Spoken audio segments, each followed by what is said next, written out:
Amém. Olá, sono grazie di dire che devo fare la movida. Bem. E forse gente que me conhece aqui do Locarivante. Il est un jour que à l'âge de force joven, à l'âge de très jeune, je connais ce monde. Pendant plus de 10 ans, je consommais de la cocaïne, je fumais du cannabis. J'étais un grand consommateur.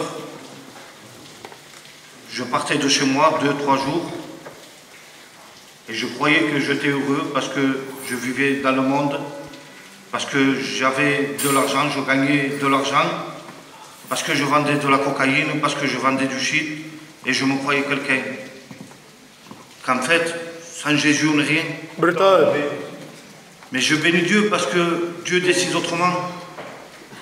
Voilà que les temps ont passé. Et pendant plusieurs années, comme je vous dis, j'aimais beaucoup boire, j'aimais beaucoup me droguer. Je partais de chez moi 2-3 jours.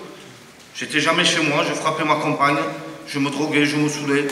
Moi, je croyais que j'étais quelqu'un parce que j'avais quelques billets à la poche. Mais quand je rentrais chez moi, malgré la soirée que j'avais passée, malgré que je sortais, que j'allais dans les boîtes de nuit, dans le café, quand je rentrais chez moi, ben, il y avait un vide dans mon cœur. Malgré tout ce que j'avais fait pour m'amuser, pourtant dans le monde il y a des choses pour s'amuser. Et voilà que, en rentrant chez moi, toujours il y avait un vide dans mon cœur.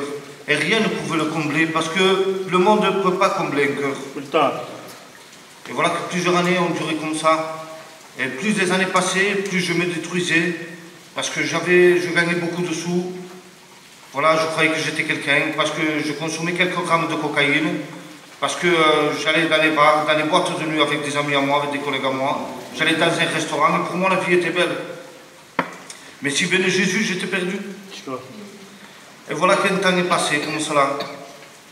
Un jour, j'ai rentré chez moi. Et en rentrant chez moi, il y avait des cantiques.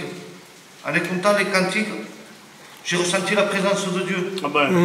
Mais je n'ai pas cherché à comprendre plus. De nouveau, je suis parti dans le monde. Je suis parti dans un café cette soirée. J'ai vu quelques verres. Et après, avec un collègue à moi, il m'a dit, viens, on va en boîte de nuit. On est parti en boîte de nuit. On a bu une bouteille de whisky. Et en buvant une bouteille de whisky, ça a été fait de Dieu. J'ai parlé de Dieu toute la nuit avec mon copain. Je n'avais pas l'habitude de parler de Dieu. J'avais l'habitude de boire, de me droguer, de vendre de la drogue, tout ce que vous voulez. Mais de parler de Dieu, je n'avais pas l'habitude. Et toute la nuit, j'ai parlé de Dieu avec qui j'étais. Le lendemain, quand je me suis réveillé, j'ai parti dans une église. Et j'avais ce goût d'aller dans les églises. Donc plus j'avançais dans les réunions, et moins je me rappelais de la vie que j'avais au monde. Après, je ne pouvais pas rester un jour sans boire, sans me droguer. Donc je comprenais que Dieu avait mis sa main. Amen. Et là, ça fait plus d'1 an et demi que je sers le Seigneur, de tout mon cœur, comme je peux. Je ne suis pas un super-héros, comme on dit, mais j'essaie de faire pour le mieux. Il y a des jours où on est en haut, il y a des jours où on est en bas. Mais l'essentiel, je le fais avec mon cœur. Et franchement, j'aimerais te dire de la part de Dieu, toi qui es là ce soir, que tu vois que je te rends témoignage de la part de Dieu. Crois-moi que sans Dieu, il n'y a pas de vie. Je l'ai fait dans ce monde. J'ai vécu plus de 10 ans. Je me droguais, je consommais, j'étais un grand consommateur. Le monde te donnera une paix, une joie, mais il sera éphémère. Il ne te donnera pas la paix et la joie qu'il peut te donner Jésus. Et je bénis Dieu pour ce qu'il a fait pour moi. Amen. Et que Dieu vous bénisse à tous. Amen. Gloire à Dieu.